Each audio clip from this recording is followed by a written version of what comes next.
काही दिवसापासून अरुण फार त्रासात दिसत होता आणि हे आईला कळत होते. पण या काही दिवसात तो आईबाबासोबत जास्त बोलत नव्हता. दुकानातून आला की सरळ आपल्या खोलीत जायचा. अरुणचे 1 वर्ष झाले लग्न झाले होते. त्याचा नवीन संसार होता. त्यामुळे बायकोला बाहेर घेऊन जाणे तसेच तिचे इतर खर्च असल्यामुळे खर्च अजूनच वाढले होते. एका कुटुंबात अरुण, त्याचे आईबाबा आणि त्याची बायको राहत होते. अरुणचे एक छोटेसे दुकान होते. त्या दुकानावर त्याचा घर खर्च चालायचा. तसेच अरुणचे आईबाबा म्हातारे होते. अरुणच्या आईबाबांनी त्याच्या लग्नात बराच खर्च केला होता. त्याचे लग्न फार चांगल्या पद्धतीने पार पाडले होते. अरुणची बायको स्वभावाने फार चांगली होती, पण ती चांगल्या घराण्यातली मुलगी होती. त्यामुळे नीटनेटके राहणे तसेच तिचा खर्च या सर्व गोष्टी अरुणला बघाव्या लागत होत्या. पण काही दिवसापासून अरुणचे वागणे बरोबर नव्हते आणि या गोष्टी त्याच्या आईबाबांना तसेच बायकोला कळल्या होत्या. एक दिवस अरुणची आई अरुणच्या बाबांना म्हणाली की मी फार दिवस झाले आपल्या मुलाकडे लक्ष ठेवत आहे. तो नेहमी मला त्रासात दिसतो, तसेच अगोदर सारखा बोलत नाही. त्याचे बाबा म्हणाले की तुझे म्हणणे अगदी बरोबर आहे. माझ्यासोबत सुद्धा बरोबर बोलत नाही, नाहीतर मला नेहमी विचारत असतो.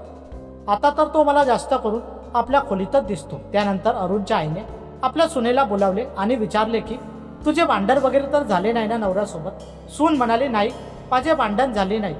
अरुणच्या आईने अरुणच्या वागण्याबद्दल विचारले तर सून म्हणाली की मला सुद्धा तोच प्रश्न पडला आहे.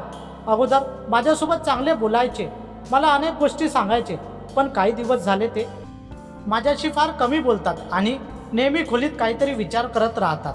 मी त्यांना अनेकदा विचारले, पण त्यांनी मला बरोबर उत्तर दिले नाही.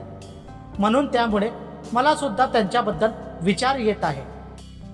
1-2 दिवस असेच निघून गेले, पण आतापर्यंत अरुण तसाच वागत होता. दुकानातून आला की सरळ आपल्या खोलीत राहायचा आणि त्यानंतर जेवण करायला बाहेर पडायचा. जेवण केल्यानंतर परत आपल्या खोलीत जायचा. आईबाबांसोबत फारच कमीत बोलत होता. या सर्व गोष्टी बघून आईला तर फारच वाईट वाटत होते. एक दिवस तो दुकानातून येऊन सरळ आपल्या खोलीत गेला. काही वेळानंतर आई त्याच्या खोलीत गेली, त्याच्या डोक्यावर हात ठेवला आणि म्हणाली, अरुण काय झाले? बरेच दिवस झाले मी तुला बघत आहे.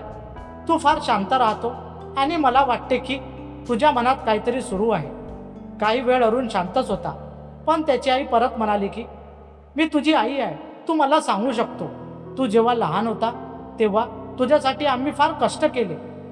आपल्याकडे तेव्हा जास्त काही नव्हते.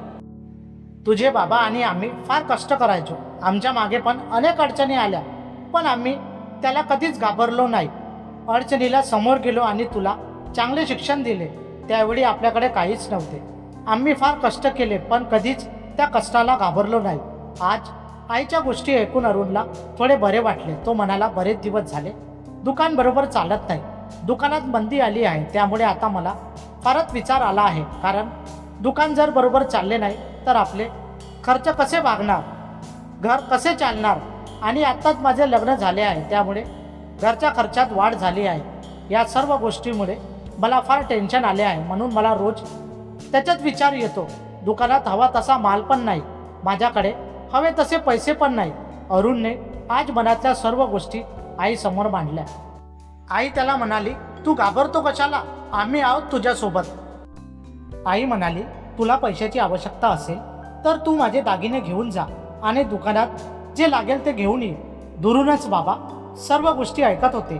त्यानंतर बाबा खोलीत आले आणि म्हणाले, तू घाबरतो कशाला? माझ्याकडे सुद्धा काही पैसे सेव्ह केले आहे, पण आता तूच आमच्या सर्व आहे, तर ते पैसे आम्ही ठेवून काय करू? उद्याच माझ्यासोबत बँकेत चल, आपण ते पैसे घेऊन येऊ आणि तुझ्या दुकानात जे लागेल ते घेऊन ये. त्या दिवशी आईबाबांनी बऱ्याच गोष्टी अरुणला सांगितल्या. त्या गोष्टी ऐकल्यानंतर त्याच्या डोळ्यात पाणी आले. अरुणने विचार केला की आज मी एवढा मोठा झालो आहे तरीसुद्धा माझ्या आईबाबांची साथ माझ्यासोबत अगोदर सारखीच आहे. मी लहान असताना सुद्धा त्यांनी फार कष्ट केले आणि मला लहानाचे मोठे केले. तसेच मला चांगले शिक्षण दिले. तेव्हासुद्धा ते नेहमी माझ्यासोबत असायचे आणि आज मी एवढा मोठा होऊन सुद्धा ते माझ्या पाठीशी आहे. दुसऱ्या दिवशी अरुण आपल्या बाबांसोबत बँकेत गेला आणि काही पैसे आणले.